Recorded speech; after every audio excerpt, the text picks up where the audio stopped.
पटना के IMA hall में शिवसेना के द्वारा आज एक मिलन समारोह का आयोजन किया गया, जहां युवा नेता सुशांत सिंह को प्रदेश अध्यक्ष बनाया गया है। शिवसेना हिंदी का विरोध नहीं करती और न ही हमारे नेता उद्धव ठाकरे ने इस तरह का कोई बयान कभी दिया है। शिवसेना के राज्य प्रमुख कौशलेंद्र शर्मा ने बताया कि राज्य प्रमुख ने कहा कि बीजेपी की जब जब सरकार बनती है तब तब हिंदी भाषियों पर हमले होते हैं। शिवसेना ने आज युवा सेना के सुशांत सिंह को प्रदेश अध्यक्ष बनाया है। वहीं साथ साथ ये भी कहा कि बिहार विधानसभा चुनाव में इस बार शिवसेना की भी भूमिका रहेगी। प्रदेश युवा सेना हम लोगों में विंग होता है, शिवसेना का विंग युवा सेना होता है, स्टूडेंट का विंग है भारतीय विद्यार्थी सेना, भवानी सेना महिलाओं के लिए, नारायणी सेना साधु संतों के लिए। उसी कड़ी में युवा सेना के रूप में हम सुशांत सिंह जी को आज प्रदेश अध्यक्ष के रूप में नियुक्त किया गया।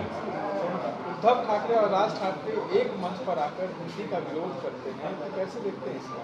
बिल्कुल हिंदी का विरोध नहीं किया गया है। मैं स्पष्ट करना चाहता हूं कि वो जो थी त्रिभाषी नीति केंद्र के तहत जो महाराष्ट्र में प्रथम वर्ग में पढ़ने वाले बच्चे हैं, उनकी पहली मातृभाषा मराठी है, दूसरी इंग्लिश है और तीसरे कंपलसरी के रूप में हिंदी को अनिवार्य किया जा रहा था। शिवसेना ने सिर्फ और सिर्फ प्रथम वर्ग में पढ़ाए जाने का विरोध किया। इसका कतई नहीं होता कि उद्धव साहब ठाकरे ने हिंदी का विरोध किया। सर, लेकिन एक वीडियो जारी हुआ है जिसमें दिखाया जा रहा है कि बिहारी बोलने वाले के साथ मारपीट भी किया जा रहा है। बिल्कुल ऐसी घटनाएं बिल्कुल निंदनीय हैं। मैं ऐसी बातों की कड़ी शब्दों में निंदा करता हूं, लेकिन मैं स्पष्ट करना चाहता हूं कि इन सब बातों से शिवसेना का कोई लेना देना नहीं। अगर राज ठाकरे करते हैं तो वो भारतीय जनता पार्टी की सरकार वहां है, वहां की सरकार की कहीं मिली भगत तो नहीं है, ऐसा प्रश्न मैं कहना चाहता हूं। जब जब भाजपा की सरकार वहां बनती है तो हिंदी भाषियों पर अत्याचार बढ़ जाता है। और चूंकि राज ठाकरे 14 सालों तक भारतीय जनता पार्टी के समर्थन में थे, तो हो सकता है मैं राज ठाकरे का प्रवक्ता नहीं हूं, मैं अपनी पार्टी की ही बात करूंगा। आप हमारी पार्टी से संबंधित पूछिए, राज ठाकरे जी के सभी जो भी गलत कार्य होते हैं, हिंसात्मक कार्य होते हैं, उससे शिवसेना का कोई लेना देना नहीं और हम उसकी घोर निंदा करते हैं। पहले तो यहाँ आए तमाम लोगों का धन्यवाद है, जो भी साथी जो भी भाई हमारे आए हैं हमारा हौसला अफजाई करने। आप सबका धन्यवाद है कि आप अपना कीमती समय निकालकर हमारे पास आए और इस कार्यक्रम को सफल बनाने के लिए आप यहाँ तक आए। बात रही नई जिम्मेवारी की, तो इस दल में आज हमारा प्रथम प्रवेश है, पहला दिन है। अपनी जितनी ताकत होगी, जितनी शक्ति होगी, हम ये प्रयास करेंगे कि शिवसेना को उतनी मजबूती दी जाए। अगला सवाल शायद ये भी हो सकता है कि शिवसेना ही क्यों? कुछ दिनों पहले एक बाइट आप लोगों ने बहुत कम चलाया या तमाम मीडिया बंधुओं ने बहुत कम चलाया, जिसमें ये देखा गया कि लिखा गया कि शिवसेना का तो यहाँ पार्टी ही नहीं है। तो हम ये इस लाइन का जो है नेता प्रतिपक्ष ने शायद ये कहा था, बहुत सारे संबंधी मामले मेरे नहीं हैं, लेकिन ये बात अंदर में एक उद्घोष करता है कि नहीं है तो विचारधारा जहाँ मैच करती है, जहाँ आप अपने आप को मानते हैं कि हाँ स्टेबल हो सकते हैं, आप वहाँ अपने आप को स्थापित कर सकते हैं, आप उसके लिए लड़ सकते हैं।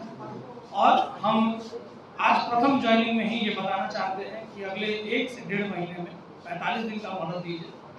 हम आपको ये पक्का अप्रूव करेंगे, आप ही अप्रूव करेंगे, हम पक्का ये प्रयास करेंगे कि हम हैं और हम आपको दिखेंगे।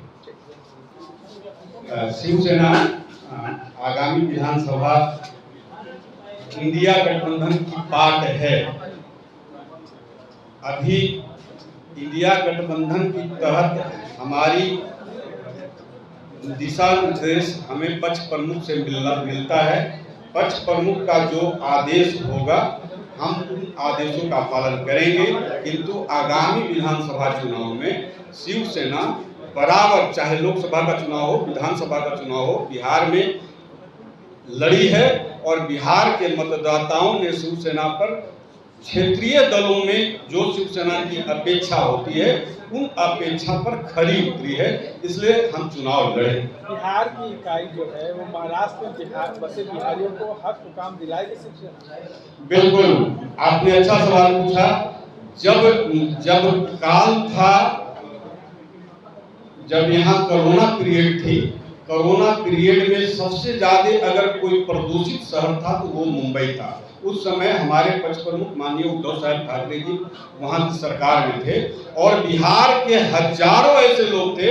हम लोगों ने भी एक हेल्पलाइन चलाया था बिहार में कि जो मजदूर मुंबई में फंसे हुए हैं उनकी भोजन रोटी की और सुरक्षा की व्यवस्था की जाए। करीब हजारों मजदूरों को हम लोगों ने उनको किया था। और इतना ही नहीं, उद्धव साहब ठाकरे जी ने सरकार के पैसे से उत्तर प्रदेश और बिहार में जब केंद्र की मोदी सरकार ने रेलवे पर लाने पर रोक लगाई थी तब टिकट कटा करके उद्धव साहब ठाकरे जी ने बिहार और उत्तर प्रदेश के मजदूरों को बिहार सम्मानित रूप से भेजने का काम किया था। ये शिवसेना सेवा में विश्वास करती है और इसी सेवा के आधार पर हम बिहार में भी चुनाव लड़े।